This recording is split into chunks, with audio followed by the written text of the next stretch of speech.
Assalamu alaikum hormatly izleyiciler. Men jurnalist Allam Murat Rahimov. Bugün 2021-nji ýylyň 6-njy marty. Bu gedekki gepleşigimde de men izleyicilerimizden gelip goşan käbir sorawlar we kommentariýalar bilen baglanşyk urun etmekçi. Olar bilen şol izleyicilerimizi gyzyklandyrýan esas sorawlaryň biri edil häzirki wagt şol Moskwaň Şeremetyewo aeroportunda saklanýan aktivist illeşimi Rodgelli Çöliýewiň ýagdaýy bilen baglanşykly. Bilşiňiz ýaly Rodgelli Çöliýew 2 martda agşamlyk Türkiýeden Ortaýa gaýdyp gelenne Moskwaň Şeremetyewo aeroportunda terhetçiler hem Ortaýadyň howpsuzlyk gullugynyň işgärler tarapyndan saklanýar hem göýberilenok Ortaýada. Onuň ýanky resmiler edil häzirki wagt Ortaýadyň ýanky şol Ortaýada dowam edýän karantin şäherleri bilen baglaşdyrýarlar. Hakykatdan hem dogry aýtmaly edil häzirki wagt Ortaýadyň territoriýasyna daşary ýurt raýatlarynyň erkin girmäge haklary ýok. Şol karantin düzgünü bilen baglanşykly. Ortaýadyň territoriýasyna diňe edil häzirki wagt Ortaýadyň öz raýatlary ýa-da Ortaýatda hemişelik oturmalan raýatlar şeýle hem diplomatik statuslar bolan daşary ýurt raýatlary girip bilýärler. Ol ýanky indi şu Ortaýadyň resmiýleri öňü bilen şol Rodgelli Çöliýewe şeý diýip düşündiripdirler. Ýöne bu taýda geň aldyrýan hem alada goýan başga bir zat bar. Olam näme düşündir şu Ortaýadyň federal howpsuzlyk gullugynyň işgärleri Çöliýewiň syýasy aktivizm işi bilen, syýasy işler bilen gyzyklandypdyrlar. Näme üçin ýanky syýasat bilen meşgullanýan, opozisiýon iş bilen meşgullanýanlygy bilen gyzyklandypdyrlar da. Ine şuňa özi uldokan soraw derejä. Eger Rodgelli Çöliýewe diňe şu karantin şähereti bilen baglanşykly ýurda girmäge ruhsat bermeýän bolsalar onuň syýasy işler bilen näme işiňiz bar diýen soraw ýa-da çykýar. Muňa üstesine de şu Çöliýewiň özüniň aýtmagyna görä oňa Türkmenistana deportasiýa edilmeginiň mümkinligi bilen hem haýbat atypdyrlar, duýduruş beripdirler. O baradadan Rodgelli Çöliýewiň özüň 14-nji martda Adatlyk radiosyna beren interwýusynda özüm aýdyp geçýär, şolar ýaly duýduruş berdiler. Ýöne indi diýär soňky günler 2 gün bäri Türkiýe uğratmak haýbatyny atýarlar. Türkiýe uğratjakdyklaryny aýdýarlar diýär. Sebäbi hakykatdan hem häzirki wagt Rodgelliň elinde Türkiýeň wizasy bar, şol uğratyň özünde Ortaýadyň hem student wizasy bar. Bilşiňiz ýaly şol geçen ýylyň başynda Rodgelli Çöliýew Ortaýadyň Karaçay we Çerkesow respublikasynda ýerleşýän universitetde okuýarka şo taýda okuwdan çykarylypdyr. Onam öz aýdyşyna görä şo okuwa ýetişmeýänligi tawşyrmaly egzaminlerini tawşyryp bilmeýänligi üçin okuwdan çykarýarlar. Ýöne soň universitetiň şo taýýarlaş bölümine giripdir, geçiripdirler ony. Ýöne taýýarlaş bölüminden hem okuwdan çykyp şol geçen ýylyň 18-nji sentýabrynda Türkiýe gaýdýar. Aňyrda da şol ýaş şagaly aýaly galýa Karaçay Çerkesow'da olum henidem şol aýdyşyna görä universitetde okap ýör aýaly. Innem aradan bir epetli wagt geçen soň indi Türkiýeden ýygyna şo aýalynyň hem çagatynyň ýanynda dolanyp barýan eken. Şol henidem şoň student wizasynyň güýji henidem bar eken ýa aýtmagyna görä. Ýöne muňa garamadan ýanky ýaly sebebi esaslanyp Ortaýadyň resmiýetleri ony henidem göýberen oklar ýurdun içine. Olam şol Şeremetyewo aeroportunyň transit zonasynda henidem bolmagyny dowam etdirýär. Bu maglumatam dek öten agşam Rodgelli Çöliýewiň işi boýunça iş alyp barýan Rodgelli Çöliýewiň meselesi bilen iş alyp barýan adwokatlaryň biri göni maňa özi gurrun berdi. Şo Çöliýewiň henidem aeroportda galýany barada.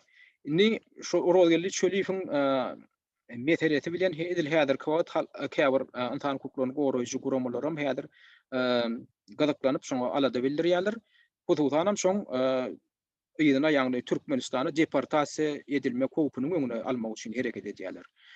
Indi şu öňüne almak üçin hem şu howpunyň öňüne almak üçin hem dek düýün memorial halk ýanky insan hukuklaryny goraýjy guramasynyň adwokatlaryndan biri Roza Magomedowa insan hukuklary boýunça Ýewropa suduna gysgaly ýüz tutupdyr. Şo barada da memorial Guramasynyň saýtynda ýörükde maglumat yerleşdirilipdir. Indi bu suwda ýüz tutmakdan maksat näme? Şol Fransiýanyň Strasburg şäherinde ýerleşýän şol halkara suwdy şular ýaly ýagdaýda adamlaryň meselesine gyssagly gatyşyp bilýärler, goşulyşyp bilýärler hem şoňa awanýan howpyň öňüne alyp bilýärler. Şoňa da mümkinçilik berýän ýörükde 39-njy düzgün diýip bir düzgüni bar. O düzgün hem haýsy kanuny esaslanýar. Şol insan hukuklary baradaky Ýewropa suwdynyň işini kadalaşdyrýan ýörükde bir düzgün bar. Olam minha insan hukuklary baradaky Ýewropa suwdynyň reglamenti diýilip adlandyrylýar. Şol reglamentin 29-njy maddasy, hususan madda diýilip adlandyrylan nokta düzgün diýilip adlandyrylýar. Şol 29-njy maddasynyň düzgünleri şu suwda. Şular ýaly işe gyssagly gatnaşmaga ýol berýär. Olany näme anagladýar? Şol haýsydyr bir raýatyň janyna howp awanyň ýagdaýynda şoňa deportasiýa edilmek howpy bar bolsa, şoňa da barjak ýerinde howp awanýan bolsa, ýanky Ýewropa suwdy, insan hukuklary baradaky Ýewropa suwdy gyssagly ýagdaýda karar çykaryp, bir güniň içinde de karar çykaryp, şol prosesiň öňüne alyp berýär, şoňa goşulşy bilýär. Indi şol maksat bilenem, ýanky memorial guramasynyň adwokaty Dekdün Ýewropa suwdyna ýüz tutupdyr. Ýöne şol öten akşam şol memorial guramasynyň merkezi adia programasynyň başlygy Vitali Ponomaryowyň aýtmagyna görä, suwd gynantakda adwokatyň bu haýyşyny kanagatlandyrmandyr. Hususan suwd edil häzirki wagtda Rozgelli Çölife janyna bir howpyň awanmaýanlygyna salgylanypdyr. Hususan şol Rozgelli Çölifeň orsiýetden bosgunlyk almaga mümkinçiliginiň bardygyna salgylanypdyr da. Bilemok suwdyň bu kararynyň näme derejede ýerlikligini sebäbi eger Rozgelli Çölife hakykatdan hem ýa-da Türkmenistana deportasiýa edilseler, onda o taýda oň janyna hakykatdan hem howp awanýar. Bu düşünikli zat. Ýöne bu taýda ol belki suwd beýleki bir ýanky mümkinçiligi gödäňde tutandyr. Eger Rozgelli Çölife Türkiýa ursalar, ýa Türkiýanyň wizasy bar, onda oňa olar ýaly howpyň awanmaýanlygyna belki salgylandyr, şonu gödäňde tutandyr. Olam ýöne men şaklamam da.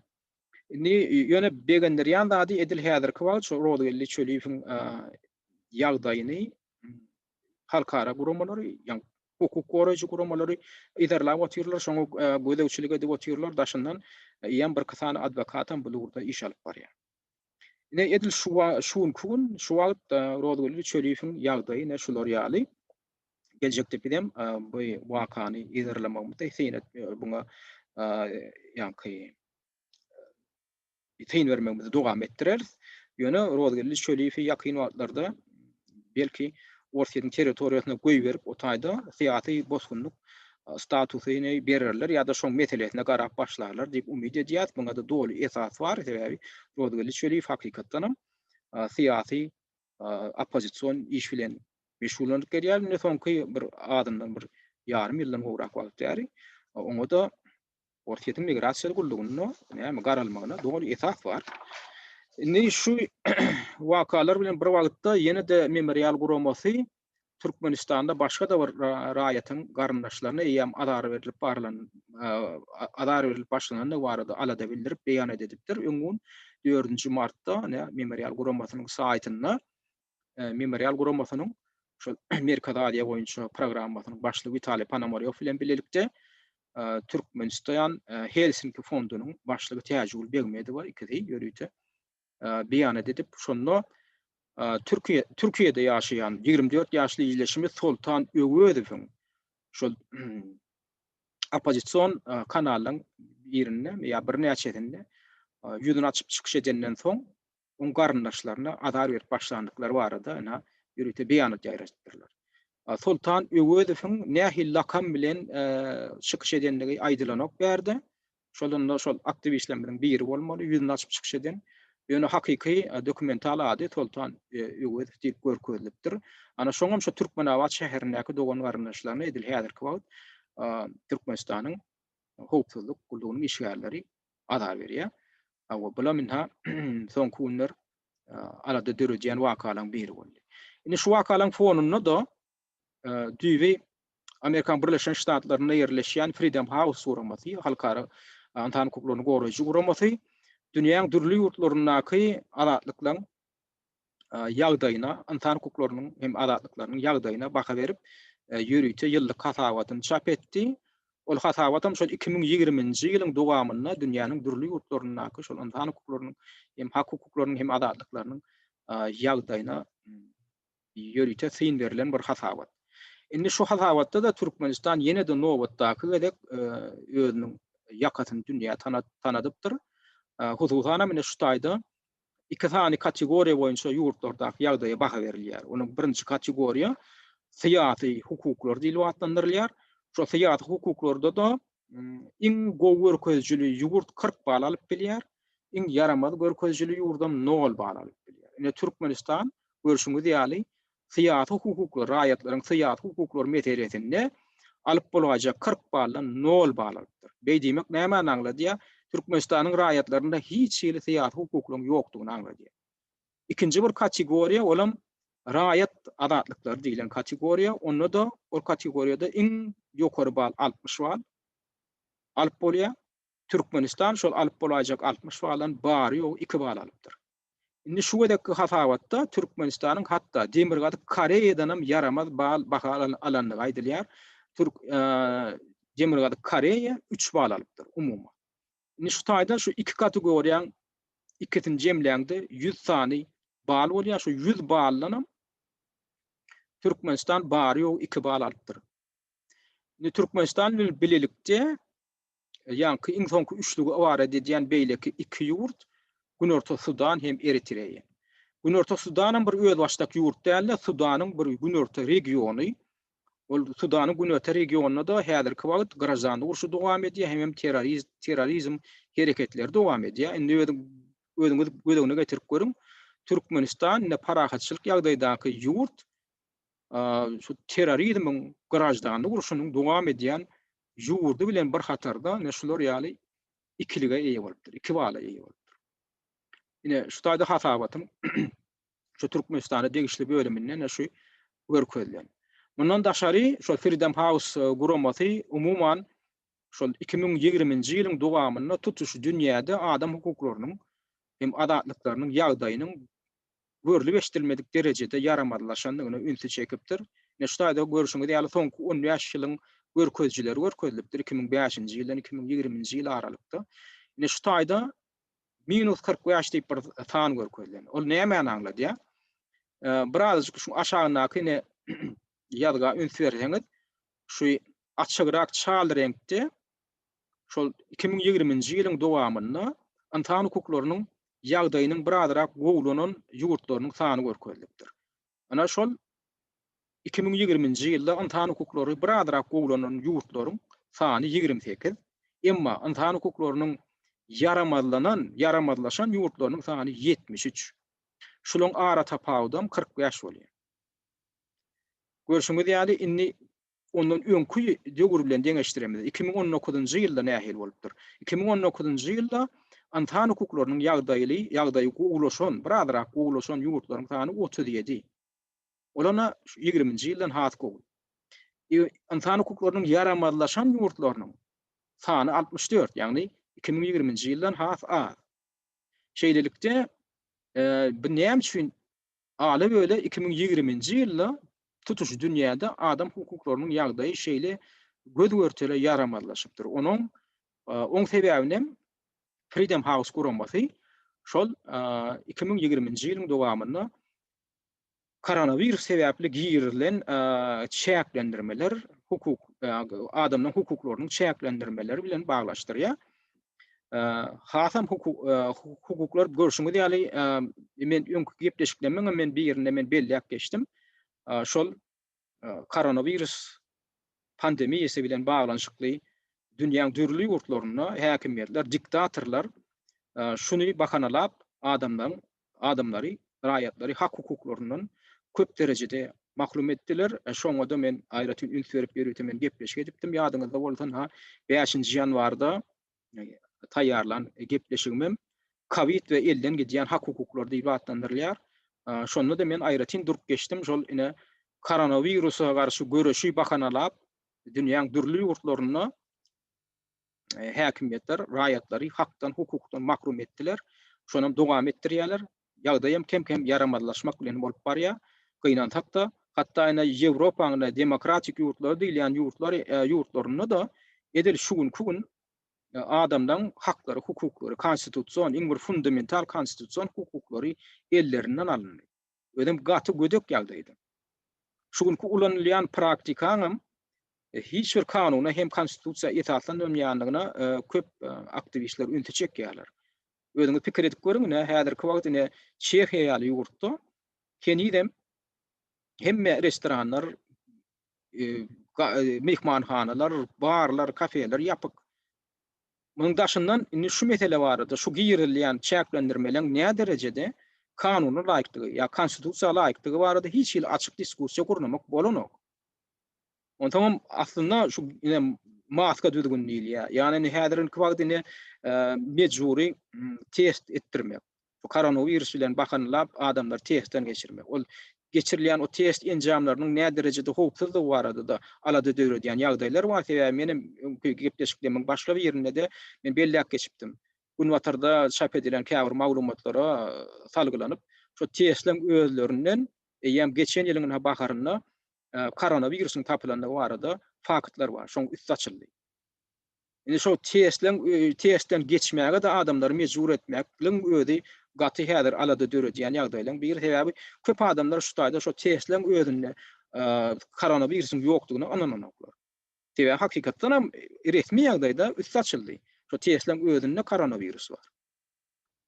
Indi şu meselem häzir spesialistler ham erkin ara maslahatlaşmagyna ýol berenoklar. Giýirilýän ýa-ki çäklendirmeleň näme derejede esaslydygy, näme derejede kanuny, konstitusiýa laýyk gelýänligi baradaky meselem ara maslahatlaşmak bolanok. Şu zatlaryň biziňe demokratik ýurtlar diýen ýurtlarymyzda bolup ýör. Ana şoňa da ýa-ki Freedom House guramaty, halkara guramaty şu zatlary da ünsi çekip şular ýaly ýagdaýyň umumyň adam hukuklary bilen baglanyşykly görkezjileri yaramadlaşdyranlygyny aýdýar. Ine şu wakalaň fonuna hatda ösen ýurtlar diýilýän ýurtlarda da şu görkezjiler yaramadlaşypdyr. Ine şol taýda Amerikaň Birleşen Ştatlarynda da diňe bir geçen ýyllar umumyň soňky 10 ýylyň dowamynda şu adam hukuklary bilen baglanyşykly ýagdaýyň 11 derece, 11 bal pete düşenligini görkezýär. Diňe bir Amerikaň Birleşen Ştatlaryna däl köp sany beýleki ýurtlarda da şu görkezjiler petelipdir. Ine ýene de bir alada döredýän zat, şu gitdigiçe ine şu pandemiýa, koronavirus bilen baglanyşykly ýagdaýlar umumyň giýirilýän şäherler adamlary hakdan, hukukdan mahrum edip oturýarlar. Aýratyn emine sosial ulgamlarda şu meseleleri aralyp maslahatlaşmagan bolanok. Şol ýokardan berilýän görkezmelere garşy sen bir zat diýsen, şu arada bir diskussiýa gurulajak bolsaň ýa şu arada spesialistler bir zat diýjek bolsa, şolaň materiallar, şolaň çykyşlary petiklenýär. Sosial ulgamlarda Facebook bolsun, Twitter bolsun, ýa yerli mediada berilen şolaň garaýşlar, alternativ garaýşlara ýol ýok. Şuňa hem başga bir soraw döredýär. Bu maksady näme? Ýa bu hakykatdan hem bu koronavirus bir laboratoriýada emel döredilip adamlar hakdan, hukukdan mahrum edip bir näme dünýäň üstünden bir agalyk etjek bolmak bir tendensiýa barmy? Adamlar hakdan, hukukdan mahrum edip bir gulçulugyň bir ötýäde bir görnüşi, modern görnüşi giýiriljek bolýarmy, näme ediljek bolýar? Ine şu meselede gaty uly soraw döredýän zatlar bar. Ana şolam ýa-ki gynanç hakda Freedom House guramaty detallara kän giýirişmändir. Nädip şu pandemiýa döwründe adamdan konstitusiýon hukuklarynyň elinden alynýanlygy, hukuklaryň baskylanýanlygy baradaky detallara kän ünsürmändir de umumyň şu pandemiýaň dowamynda dünýäň türli ýurtlaryna şu insan hukuklary meselesiniň umumyň yaramadlaşanlygyny belläp geçipdirler. Ýöne näýilem bolsa şuňa ünsü çekenlikleriniň özi bir pozitiv alamat. Şu wakalaň fonunda da ýa-ki Türkmenistanyň prezidenti Gurbanly Berdimuhammedow 1 martda täze fermana gol çekip Birleşen Milletler Guramatynyň strukturasyna girýän diplomatlaryň inni şu martın başından başlap Türkmenistana vizasız sapar edip bilecektiklerini belli şu permanna şolara ýaly ýol açýar.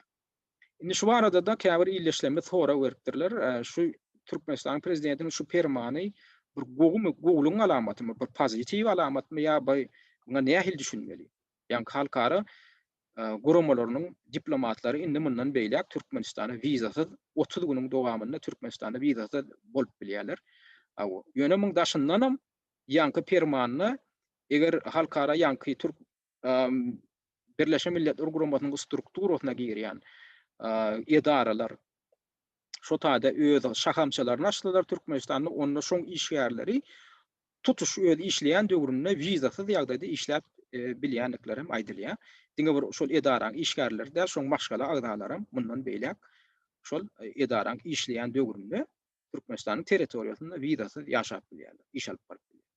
Indi şoňa nähil baha bermeli? Bu indi Türkmenistanyň indi daşarky dünýä üçin açylyp başlamagynyň alamatymy ýa-da başga dadyň alamatymy? Özüme indi şahsy öz pikirimi aýtsam, bu taýda begenler ýaly zat ýok diýip düşünýän.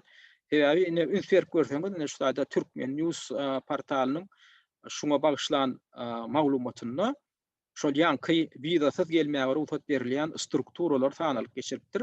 Bulam hemme ýanky guramalaryň sanawy däl, indi käbir belli guramalar bu diňe Birleşen Milletler Guramasynyň öz işgärlerini aňladanyk, şoňlara ruhsat berilýändigini ondan daşary halkara zähmet guramasy diýip guramawa, ana olara da degişli ýa-da ene ýadro ýaragy, ýadro energiýasy bilen baglanşykly halkara agentligi we olaňam wekillerine degişli ýa-da bütün dünýä saglyk guramasy we olaňam wekilleri indi bundan beýlek Türkmenistana vizasyz baryp bilýärler. Ýa-da ine bütün dünýä banky bar, ýa-da halkara valyuta fondy bar, ýa-da himiki ýaragylaryň öňüni almak barada halkara guramasy bar, ýa-da bütün dünýäne feodal guramasy diýä, bütün dünýä turizm guramasy. Ine şular ýaly bir giden guramalaram gönden ýa-da gytaklanan ýagdaýda Birleşen Milletler Guramasynyň bir strukturalary hasaplanýar. Ana şolaňam işgärleri, diplomatlary nimundan beýlek arkaýyn Türkmenistana vizasyz erkin ýagdaýda baryp bilýärler. Indi men ýanky bellek geçişim ýaly bir begenere kän bir esas göremek näme üçin? Sebäbi öňü bilen meni alada ýa-da bizi alada goýmaly zat näme? Türkmenistanyň raýatlarynyň, Türkmenistanyň öz raýatlarynyň, daşary ýurtda galan öz raýatlarynyň Türkmenistana baryp bilmeýän häzirki ýagdaýyna näme üçindir Türkmenistanyň diktatory aly böyle ýanky ýaly halkara guramalarynyň işgärlerine erkin gelmäge ýol berýär. Näme üçin şol guramalaram, şo guramalaryň wekilleri näme üçin Türkmenistanyň raýatlaryna bular ýaly ýol erkinligin berilmeýändigini aýdyp, şonu prezidentiň öňünde keserdik goýan. Näme üçin olar seslerini çykarman gaýta buny höwes bilen kabul edip oturýarlar, ýanky karary. Diýmek onu bu halkara guramalarynyň wekillerini, halkara guramalarynyň onda Türkmenistanyň raýatlarynyň häzirki kynçylyklary, häzirki ýagdaýlary asla alada goýanok, asla gyzyklandyranok. Onu bilen bar aladalar özleriniň Türkmenistanyň içine girip bilmekleri. Ine şunu ödem näme görkezýär? Halkara guramalarynyň özleriniň hem 200 siýasatyny görkezýär. Eger olar adam hukuklarynyň aladasyny edýän bolsa, ýa Türkmenistanyň raýatlarynyň bir ýanky awadançylygyny, şolaryň haklaryny, hukuklaryny üpçün edilmegini aladasyny edýän bolsalar. Näme üçin olaryň şular ýaly ýagdaý, şular ýaly karar kabul edilende, siz Türkmenistanyň liderine ýüzlenip, siz öz raýatlaryňyň aladasyny edýän daşary ýurtlarda näçe miň raýatyňyz galdy häzir? Näme üçin olar üçin howa gatnawlaryny ýola goýýandyk? Näme üçin öz raýatlaryňyz eýe çykandyk diýip ýüzlenenoklar. Indi olar bir tarapy, ikinji tarapy näme üçin gel şu gün Türkmenistanyň prezidenti bu daşary ýurt guramalarynyň wekillerine birden ýol açaýdylar. Şunu öňden bir hili şubha döredýän ýagdaý. Näme üçin? Bilşiňiz ýaly soňky bir ýyl, 1,5 ýyldan gowrak wagtyň dowamynda Türkmenistanyň döwlet emlakleri aýak allygyna haýsydyr bir daşary ýurt guramalaryna, güýçlerine satylyp otur. Ýa-da derli ýagdaýda Türkmenistanyň öz içinde ýapyk auksionlar geçirilýär. Ol auksionlaryň netijesi resmi ýagdaýda açaçan eglan edilenok. Bolmasa hakykatynda o taýda Türkmenistan'ın öz halkynyň emliägi satylyp oturuyor. Türkmenistan'ın döwlet eýetçiligindäki emliäkler diýmek halkyň eýetçiligindäki emliäk diýmek. Şolar ýaly strategik möhüm emliäkler, strukturalar ýygyderli ýagdaýda soňky wagtlar auksiona goýulyp kimleredir birlerine satylyp oturuyor. Hukuky eýetçilige geçirilip oturuyor. Olar kim satyn alýar? Olar Türkmenistan öz içindäki biznesmenler satyn alýarmy, ýa gurumalar satyn alýarmy, ýa-da daşary ýurdun raýatlary, daşary ýurdun haýdydyr bir strukturalar satyn alýarmy. Ine şu wagtda käbir yerli spesialistlaryň çaklamalaryna görä şol Türkmenistanyň döwlet emliäklerini satyn alýan ýa-da strukturalary bolar daşary ýurt gurumalary, daşary ýurt güýçleri. Ine şu wakalaryň fonuny da şol daşary ýurt gurumalarynyň adamlaryna, çinoniklerine şular ýaly ýol açylmagy näme aňladyp biler. Men pikirimçe, men şakdy öz pikirim aýdýan, şol adamlar, şol strukturalaryň wekilleri şol Türkmenistanyň emliäklerini hususlaşdyran struktura hem hususlaşdyran çinonikler bolaýmasyn. Indi şolara inha geliberiňni size satylan ýurda siziň erkin gelmeňizde hakyňyz bar diýilmegi bolaýmasyn. Şeýdi hem Türkmenistan öz tiýarlygyndan, öz döwletlik statusundan mahrum bolup oturan bolaýmasyn. Şular ýaly soraw ýüze çykýar. Meň özümde. Ýa-da Türkmenistanyň prezidenti ýa-da Türkmenistanyň häkimetleri goý düşündirsinler. Näme üçin şu gün birdeneke bular ýaly halkara gurumalarynyň wekillerine birden olar ýaly erkin ýol açyldy. Näme üçin düýün gorkup oturgan prezident bugün olardan gorkmagyny betetdi. Düýün kuna halkara gurumalarynyň bir adamyň aýagyny otak erkin tekdiren okdylar. Tekdiraýanlaryna diňe saýlap seçip özlerini tanqid etmejek adamlary, çinolikler getirýärdiler. Şo taýda işleýär gurumalar Türkmenistanyň rejimine gedeklerini tehditlerini çykarýan gurumalar diýär. Özüňizden bilýäňiz, şo taýda OBSE şahamçaty bar. Şo taýda Birleşen Milletler Guramasynyň idaraty bar. Başga da bir giden strukturalaryň şo taýda bölümleri bar. Ýöne şolardan hiç çykýarmy Türkmenistanyň dünýä derejesinde adam hukuklary, insan hukuklary meselesinde şular ýaly yaramaz görkezjiler görkezip gelýän Türkmenistanyň ýagdaýyna hi alada bildirip, näme üçin şular ýaly baha eýe bolýar? Näme üçin Türkmenistanyň öz raýatlarynyň şu gün aladasyny edeňok? Näme üçin olary ýurda dolak getireňok? Näme üçin Türkmenistanyň daşyny okap beren studentlere geçirilmeli şolaryň eklenjine bagly bolup duran pullary geçirdeňok? Näme üçin Türkmenistanyň öz raýatlarynyň gadanan pullaryny burnundan getirip berýär? Näçe günläp hepdelep bankomatlara nobat durmaly? Näme üçin şulardan hiç birini gozganak şu guramalar? Şol wagtyň özünde ine bu guramalaryň wekillerine erkin ýol açylyp oturuyor. Indi Türkmenistanyň prezidenti bulardan gorkmagyny bet edipdir. O nädip birdenke bular ýaly bartyr goý bolaýdy bizim diktatorymyz. Diýmek onu şu guramalar bizden gorkup oturma diýip oňa bu hukuklugyna kepil geçendir. Bolmasa o nädip o Türkmenistanyň prezidenti birdenke bu guramalardan gorkup oturan bu döwletdiň birdenke bu guramalaryň hemmesiniň wekilleriniň Türkmenistana arkaýyn gelmeklerine ýol açdy. Şuňa ören gümürtük bolup görünýär. Şuňa öz boluşly bir Türkmenistanyň diktator rejimi bilen daşary ýurt strukturalarynyň öz boluşly bir dilluguşyga girmegi ýaly bir zat bolup görünýär. Men ýalňyş bilerim. Ýöne näme üçin şu gün birdenke şular ýaly waka ýüze çykdy?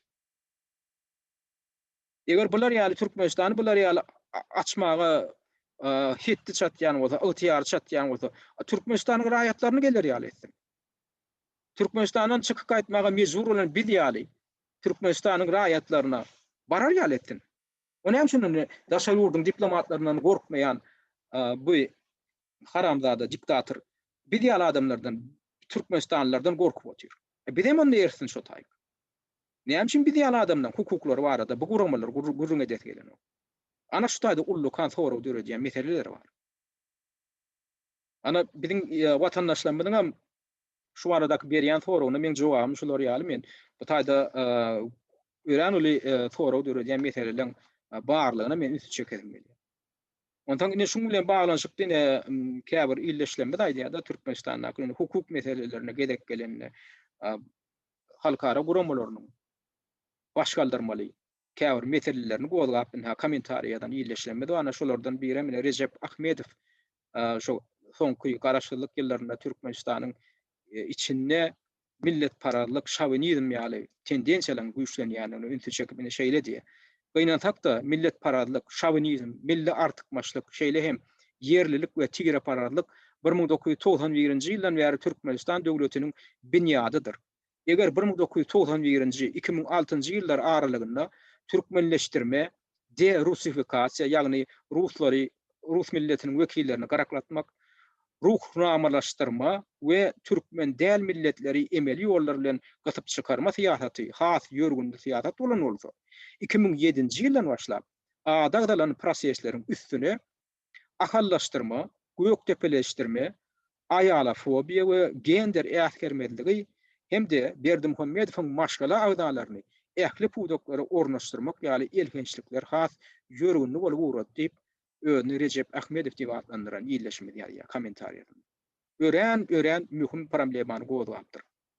Hakykatdanam Niýazowyň döwründe ýanky ruhnamalaşdyrma ýa türkmenleşdirme diýilen ýaly bir ýöntem siýasat alınıp barlan bolsa, Berdimuhammedowyň döwründe ahallaşdyrma, göktepeleşdirme ýaly siýasat göz görteli, göz çykys ýagdaýda dowam etdirilip gelýär. Ödem şoňa da yerli resmiler hem yerli raýatlar gaty alada bilen şoňa ünsürýärler. Soňky wagtlar Türkmenistanyň ähli wedaýatlaryna, ähli etraplaryna diýen ýaly şol Berdimuhammedowyň öz dowduk regionynyň wekilleriniň goýulýanlygyna ünsü çekýärler. Beýle diýmek näme diýmek? Näme onu şo taýdaky yerli etniki goý şolaň dilibradyjyk dialekti üýtgeşik bolsun.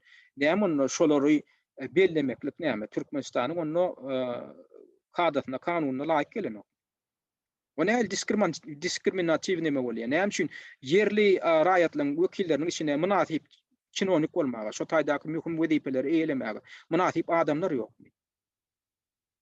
Bu siýasat näme görkezýär? Diýmek onu Türkmenistanyň prezidentiniň öz dowduk regionynyň wekilleri birinji sortly iň bir aňly düşünjeli münasip adamlar bolup çykýar. Ol Daşowy, Lewap ýa Marin ýa Balkanyň wekillerim näme ikinji sortly bolup çykýar. Olar münasip dälmi onu? Ýanky ýaly mühim wezipeleri eýlemäge. Näme üçin soňky wagtlar ýöne şo taýdaky ähli mühim wezipeleri Türk ýanky Berdimuhammedowyň öz regionynyň adamlary eýlemeli. Ine şular ýaly mesele näme üçin halkara guramalar ünsürýär. Şuňa ödem adam hukuklarynyň bozulmagy bir tarapdan, ikinji tarapdan muňa özi nähili netijelere getirip biler. Şular ýaly diskriminasiýiw tiýatratyň özi. Eýtem buňa özi ýurdun özüni içinden bölmeklige getirjek, şoňa iterjek zat dälmi? Size birinji tortly, siz ikinji tortly edip görkezmeklik. Döwleti weýran etjek zat siýasat dälmi şu? Döwleti içinden ýumurjak zat dälmi şu? Şuňa hem konstitusiýada garşy gelýänler. Şular ýaly diskriminatiw siýasat alyp barmaklygyň özi. Indi ýene bir illeşme tesirine ýalypdyr. Huzanam ýaňy ýakyn marly illeşlemediň biri şo Marin şahatlyk şäher çetinde bir dükkan eýesiniň şol adamlara bermeli paýoklaryny bermeýän ýa şonu kemter berip zat edip edenetlige ýol berýändiginden şikayet edip adamdan bir topary häkimlige barýarlar şikayet edip. Häkimligem gaýta şo dükkanyň eýesine çäre görmegiň deregine şo barada şikayetin gelendigini habar berýär.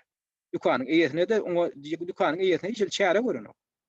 Bulam näme diýär dükkanyň eýesi hem şol şikayet eden adamnyň atlaryny häkimlikden alyp indi men sizi paýokdan mahrum etjek diýip olara haýwat atýar. Özüňiz pikir edip görüň. Dükkanyň haýdadyr bir dükkanyň eýejine şolar ýaly agtiýarlyk berilýär. Özüni tankid eden adamlary iýmitden mahrum edip bir genosit ulunan ýaly bir çäräni ulundurmaga yerli häkimlikler ýol berýär. Ene şoňa da özüni Hatice Akgüz diýip adlandyran bir illeşimiz şoňa reaksiýa bildirip şeýle kommentariýa ýazypdyr. Türkmenistanyň hökümeti öz halkyna eýe çykmasa, oňa eýe çykjaklar tapylar we muňa Berdimuhammedowyň ödem garşy däl ýaly görünýär. Çünki ol öz dogan garyndaşlaryna da ýol başçylyk edip ýetişip bilenok. Ol halkyny näme etsin? Halka dükançylar seyreder. Olar kanun çykararlar. Dükanlaryna geçmeýän ýatan rezin şypyklary ýa-da gurbanlyň suratlaryny satyp halkdan salgyt toplarlar. Orta asyrlardaky ýaly ýerli hanlyklar, beglikler emele geler. Gurban ulan merkezde oturup nebitin gadyň puluny öz dogan garyndaşlary bilen hedil edip iýip içip ýaşar oturur. Garyndaşlaryny daşyna toplayan hemme padşalaryň akwaly bir meňdeşirak bolýandyr. Eger indi ýugurtda her öňgeten dükançylar öz kanunlaryny we düzgünlerini çykaryp başlan bolsalar, munyň öňünde ýugurtda ýugoş-ýugoşdan begliklerin we hanlyklaryň emele gelip başlandygynyň alamatydyr diýip Hatice Akgül adly illeşimiz kommentariýatyna ýatdy. Ören ulam ýerlikli bellik. Tebäp görýäňizmi? Kanunyň işlemeýän ýugurdyna haýtadyr öňgeten ýöne dükançam eden edip halka ýanky ýaly iýmitden mahrum etmek ýaly jeralary ulanyp eden edip ber. Hanlaň begleň orta asyrlarda hereket edýär. Ýokarky padşara hanlara beglere ıhtiyarlyk berýär. Hanlar beglerem adat raýatlar garamayak ilaty nämesi edip döwran türen döwri bar. Indi şolar ýaly bir zat bolupdyr. Indi häzirki ýagdaý ýöne gödöňde tutsaň şolar ýaly ýanky dükançyň eden etdiglerine içeli adamlar şikaýet edip çäre gördirip bilmeýän bolsa gaýta tertine şoňa arz eden adamlara indi dükançyň özi şolar ýaly düzgün ýerde eden etip beren bolsa şoňa da etdiler halkara gurumlar. Ondan ýene ullukan meselelerin biri. Şol pasport bilen baglanyşykly bir aýtdyk, Türkmenistanyň daşary ýurtdaky konsulluklarynyň, ilçihanalarynyň öz ýerine ýetirmeli diplomatik borçlaryny ýerine ýetirmän kanunlary bozup oturanyklarynyň birini agdadyk. Şo barada biz ýakyn wagtlarda Türkiýede suud prosesine başlamakçy, arda bermekçi suuda goý göreli Türkiýanyň suudlary nähili adalatly şoňa garajak. Debe bu taýda göz görteli halkara ýanky konwensiýalarynyň normalary Türkmenistanyň öz kanunlary bozup otur. Hemen Türkiýe bilen Türkmenistanyň arasyndaky ýanky hökümet ara alaşyklarynyň düzgünleri bozup otur. Bu taýda diňe Türkiýe bilen Türkmenistanyň gatnaşyklary hakynda gurulmak denok. Türkmenistanyň ähli daşary ýurt döwletleri bilen diplomatik gatnaşyklary hakyndaky baglaşan alaşyklarynyň normalary bozup otur. Debe Türkmenistanyň konsulluklary hem ilçihanalary biziň raýatlanmadyň daşary ýurtda ýaşap beren raýatlanmadyň pasportlaryny täzeläp bermeli. Şoň möhleti tamamlanandan soň şolary Türkmenistanyň içine gitdiýip mejbur etmelilerle çalşyp bermeli. Türkmenistanyň öz kanuny şonu talap edýär. Mana hem şu zatlara ýanky diýilýän halkara gurumlary başgaldyran. Näme şu ýurtlaryň öz hökümetleri başgaldyran. Ine şu meselede de ýene de biz näme gaýdyp gelýär? Türkmenistanyň öz raýatlary berip durup şu gurumlary da görkezmeli başçylary görkezmeseler diňe bir Türkmenistanyň konsullugy däl, diňe bir Türkmenistan ilçihanalary hakynda gurrum edenok, halkara gurumlarym öz ýerine ýetirmeli borçlaryny ýerine ýetirenok, şolara degişli başçylar görkezmeli. Ine şu meselede de ýanky özüni Keşe Hemraýew diýip adlandyran bir illeşimiz şeýle hat ýazypdyr. Allamradaga pasport bilen baglanyşykly mesele boýunça bir teklifim bar. Şol pasportly mesele boýunça suwda ýüz tutulan ýagdaýynda şonuň ýanyna goşup ýa-da aýratynlykda Türkmenistanyň hökümetinden daşary ýurtlarda mejburi ýagdaýda galan raýatlarymyza kompensasiýa tölemegi talap etsek nähil bolar? Sebäbi hökümet bir ýyldan bäri ýollar açanok we öz halkyny ýygyna ýygnanok. Daşarda galan halka hiç ýyl kömek berlenok. Daşarda galan raýatlar işlemäge ruhsat alyp bilenoklar. Keselän halatlaryny da öz pullaryna bejerge almaly bolýarlar. Şu artykma şekilýän kynçylyklar we ýetgiler üçin hökümetden kompensasiýa talap edip bolarmy diýip illeşimiz soraw. Talap edip bolar. Hakykatdan ham şu taýda gaty dogry belläpsiňiz. Türkmenistanyň müňlerçe, 100 müňlerçe raýatyny daşarda galmaga mejbur edip duran hökümet şu Türkmenistanyň şol raýatlarynyň öňünde borçly ödem şolaň çeken ýetgileri, ejirleri üçin kompensasiýa tölemäge borçly. İslendik ýurdun kanunyna şular ýaly problema, şular ýaly raýatlar köpçülikleň ýagdaýda ejire, jebire tedawar edilen bolsa, şolaňam kanunlary kompensasiýa talap etmäge ýol berýär. Türkmenistanyň kanuny boýunça da alsaň, şoňa da dogry esasla ýankyýaly kompensasiýa talap etmek. Özüňiz seredip görüň, hakykatdan hem şu illeşmediň belleşi ýaly Türkmenistanyň raýatlaryny daşarda galmaga Türkmenistanyň hökümeti mejbur edýär. İş tapman, horluk çekip oturmaga, öz ketellikçilikleri üçin, öz çekýän kynçylyklar üçin artykma çykdy jetmäge Türkmenistanyň hökümeti mejbur edip otur. Buňa öde diňe bir raýatlaryň ykdysadydan ejir çekmegine däl modal psikologik taýdan ejir çekmegine getirdi. Bulam ullukan kompensasiýa durýan mesele. Ýöne bu meseleni men pikirimçe pasportly mesele goşmaly, bunu aýratyn gozulmaly. Sebäbi pasport meselesi bir mesele, ýöne ýankyýaly kompensasiýa meselesi, adamlary raýatlara eýe çykman, adamlary ýurda dolap ekitmäge ýol bermeýän şeýdip ejire tezewar etmeklik bir ýam başga mesele. Şoň üçin bu taýda men etjek çağırışym esasan aýratynam şu antany hukuklaryny goramak boýunça iş alyp barýan aktivistler we daşarýlyklarda şolar goýşun şu meseleň üstünde pikirlentirler, nädip Türkmenistanyň hökümetini şu meselede tuğda berip boljak. Sebäbi eger halkara tuğdunyň derejesine ýetirjek bolsaň, öňü bilen bu suud prosesi Türkmenistanyň öz içindäki tuğdan başlanmaly. Olana bar bolan adaty bir klassiki prosedura, proses şolar ýaly gidýär. Ýöne daşary ýurdun aýdaly daşary ýurdun hemişelik oturumuna alan raýatlar belki şu ýurtlaryň öz suudyna şu mesele boýunça aýdaly ýüz tutup bilýändir. Ana bu meselede biziň bize ýardam edäjek adwokatlar üçin pikirlenere, ýuristler üçin pikirlenere, zatda şoň üçin men şolary şu mesele goşuşmaga çagyrýan, şu mesele boýunça öz pikirlerini aýtmaga çagyrýan. Goý hatysy bilen maňa ýazyň ýa kommentariýlerde ýazyň. Ýöne şu meseleni hakykatdan hem garada goýmaly. Bu gaty möhüm mesele. Indi şurada ýene de gurrun etmeli bolsa, illeşlemediň biri sonra beripdir. Başga bir meseleni gozapdyr. Umuman şu Türkmenistanyň hökümetiniň diýe häkimetleriniň şular ýaly edeniyetlikli siýasatynyň özi nämen görkezýär, ýanky bilen özüniň hiç ýeli kanuny ätkermeýänini görkezýär.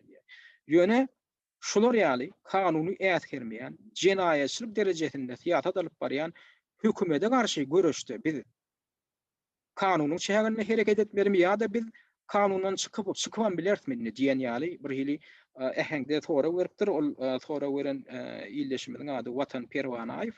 Kududanam şey diýär. Allah muradawa size hem soragym hem haýyşym bar. Süleyman neresi barada hakykat orta çykan soň siz ýetiljek bolýan maksat unulunjak serişden aklaýarmy diýen temadan bir gepleşik taýýarlasaňyz gowy bolarmy diýän. Bu tema we sorag diňe meni gazyklandyrýandyr öýdemok diýip illeşmedi ýalypdyr. Ünti çekçekladym. Şu cümle siz ýetiljek bolýan maksat unulunjak serişden aklaýarmy. Ýagny biziň ýetjek bolýan maksadymyz Türkmenistanda demokratik jemgyýetiň bolmagy, köp partiýalyk sistemanyň bolmagy, adalatly jemgyýetiň bolmagy. Indi şol mesele, şol netije, şol maksada ýetmek üçin biz hökman kanunyň çäginde diplomatik ýollar bilen hereket etmelimi ýa-da biziň ýetjek bolýan maksadymyza adalatly maksat ýöne. Şol urda biz edil häkimiýetliň öz kanundan çykyp hereket edýär. Bizim ýa kanundan çykyp hereket edip bilersmi diýilen ýaly men şu taýda şol ýaly sonra görýän. Men özüme şu hatyň mazmunundan da bu taýda pikir edere dogrudanam esas bar, mesele bar. Sebäbi hakykatdanam şu gazy içinde soňky 30 ýylyň dowamında opozisiýon hereketler, insan hukuklaryny goraýjy aktivistler kanunyň çäginde Türkmenistanyň häkimetlerinden raýatlaryň kanuny hukuklaryny talap edip gelýärler. Talap edip geldiler. Ýöne kanunyň dili bilen edilýän ýüzlenme Türkmenistanyň häkimetlerine hiç tesirlenme tapmady. Tapany o. Diýmek onda kanunyň çäginde diplomatik ýollar bilen Türkmenistanyň häkimetlerine ýüz tutmaklyk netijesiz bolup çykýan ýaly bolup görünýär. Eger 30 ýylyň dowamynda hiç netije bermedik bolsa, diýmek şular hiç ýyly kanuny, diplomatik usullary, metodlary äsgeren. Diýmek şol hiç ýyly netije beren ok. Iminne hut Türkmenistanyň şu rejimi babatda. Innonna hiç ýyly kanuny äsgermeýän hökümete kanunyň ýoly bilen çemeleşmeklik. Ya şonu kanunyň kanuny ýollar bilen häkimetden giderýäli etjek bolmaklygyň özi ýerliklimi ýa-da inni halkyň ödem kanundan çykyp hereket etmeli. Eger biz dünýäň ýakyn taryhyna ter salsak, şular ýaly rejimler babatynda halkyň ahyr soň hiç ýyl çykalga tapman rewolýusiýa tuzurup ýara galyp aýaga galýanlyklaryny biz gördük. Şoňa da halkyň özi günäkär däl. Şoňa şular ýaly kütük, şular ýaly adamkärçilikdir. Şular ýaly adamyň kanunyň hiç ýyly normasyny äsgermeýän hökümetiň, häkimetiň özi günäkär. Olar bilen şolar günäkär. Şoň üçinem ine käbir günwatar ýurtlarynyň taryhyna seretsek, şolun kanunçylygyna seretsek, ine aýdaly Amerikanyň Birleşen Ştatlarynyň garaşsyzlyk deklarasiýasy bir möhüm dokumenti bar. 1776-njy ýylda kabul edilen. Şu garaşsyzlyk deklarasiýa Amerikan Birleşen Ştatlarynyň konstitusiýasynyň esasyny düzýän bir deklarasiýa. Şol deklarasiýada da Birleşen Ştatlarynyň döwletiniň esasyny goýup giden, fundamentini düzüp giden siýasatçylar şu taýda raýatlara şeýle bir hukuklary goýup gidipdirler. Şu taýda hukukan emine şu taýda şoň ikinji abzatynda ülserheňiz urus diline ýazylan bolan şu taýda şu deklarasiýaň şu jümlesinde näme diýilýär? Şu jümlesinde egerde diýär haýsydyr bir döwlet guruluşy, Amerikan Birleşen Ştatlarynyň haýsydyr bir döwlet guruluşy raýatlara berilen şu haklary, hukuklary bozsa, onda diýär raýatlaryň diýär güýjülanyp öz haklaryny, hukuklaryny talap etmäge, gaýtaryp almaga hemde şol döwlet guruluşyny aradan aýyrmaga hemde agdyrmaga haklydyr diýip şonu berkidipdirler. Kanun esasyn. Ine bula Amerikan Birleşen Ştatlarynyň kanunyna gegişli zat.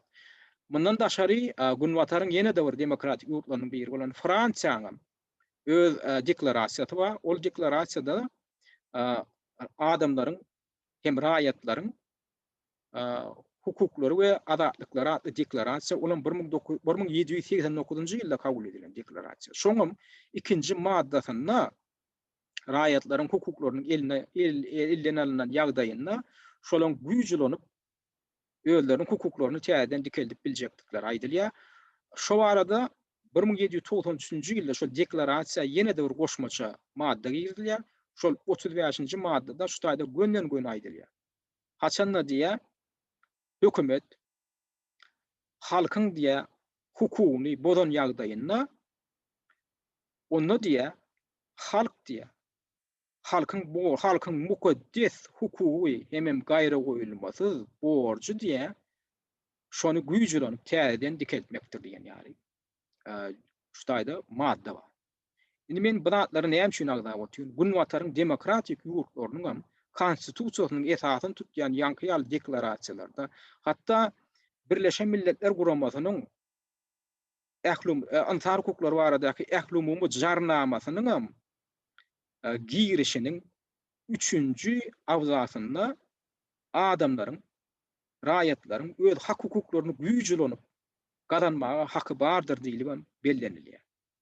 Şolan bellenilýär. Hatda Birleşen Milletler Guramasynyň adam hukuklary baradaky ählumumy jarlamasynyň girişinde şolam agdalyp geçilýär. Indi şu dokumentler, şu datlar Bizim awatda näme anaňlar diýär. Bizim awatda görşüňe däl eger gün watar ýurtlaryna adamyň haklary, hukuklary ellerine alyp, şolaň hak hukuky bozulan ýagdaýynda olaň güýjülanyp, şol haklaryny, hukuklaryny kanuny ýagdaýda ele almaga haklary bar bolsa, o näme üçin Türkmenistanyň halky şolary ýaly haka eýe bolmaly? Elbetde Türkmenistanyň kanunlaryna ol bellenmedik, elbetde. Ýöne gün wataryň kanunlary, gün wataryň tejribeti şoňam halkyň mukaddes borçy bolup durýanyny nagtaýar. Diýmek umumyň adamzat gymmatlyklarynyň uraltak, adamlaryň pähim paýbatyndan uraltak. Eger despotlar, eger diktatorlar öz häkimliklerinden kıyanatçılıkly peýdalanyp, halky hakdan, hukukdan mahrum edip, soňam hiçilik kanunyň dili bilen, olar bilen hiçilik kanunyň esasynda, kanunyň normalarynyň esasynda gurulşyp bolmaýan bolsa, olary öz sözüni dinledip bolmaýan bolsa, bu diktatorlar hem despotlar. Onda nähili ýol galýar? Onda bu despotlar, onda bu diktatorlar halky näme mejbur edýär? Eýtem şolar halky kanundan çykyp öz mukaddes borçlaryny ýerine ýetirip, öz watanlaryny halat etmek üçin, öz haklaryny, hukuklaryny gaýtadan dikeltmek üçin güýç ulanmaga hakly dälmi?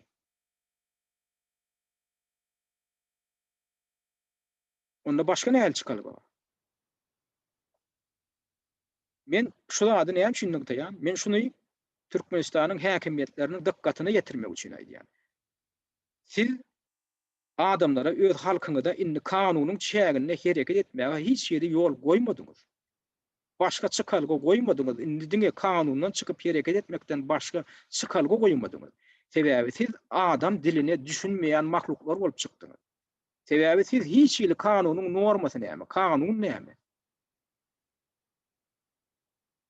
Şo zatlary hiç ýerde ätgermeýänligiňizi suwd etdiňiz. Inden bar başarýanlaryňyz näme? Güýje dayanmak, adamlary gorkutmak. Tähli bir adam özüniň hakyny, hukugyny daşary ýurtda bolubam talap etse, olaň dogan garyndaşlaryna azar bermek, olary türmäge basmak, gorkutmak, ana siziň bar başarýanlaryňyz. Indi siz kanundan çykyp şu zatlary edýän bolsaňyz, äme näme? Halkyň şu zatlary etmäge haky ýokmy? Siziň edýän zadyňyzy halk etmelilermi? Siziň edýän zadyňyz näme? Güýç metody. Kanundan çykyp ulanýan güýç metody.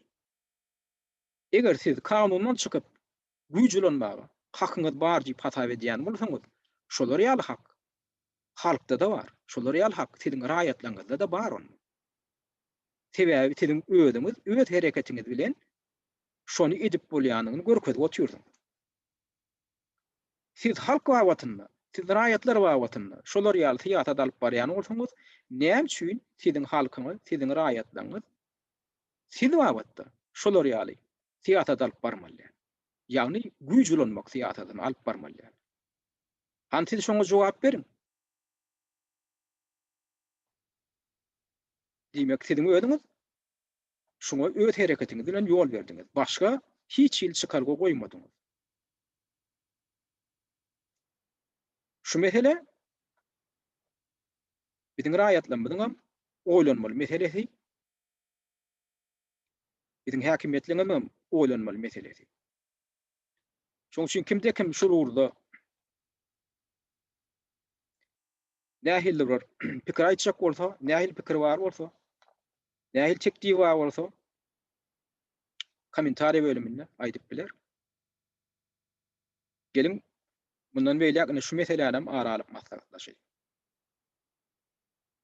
Ne şunlukça şu gepleşigimiň umumyň soňuny men şu mesele bilen jemlemekçi. Şunlukça ünferip dinleýän üçin köp sag bolun.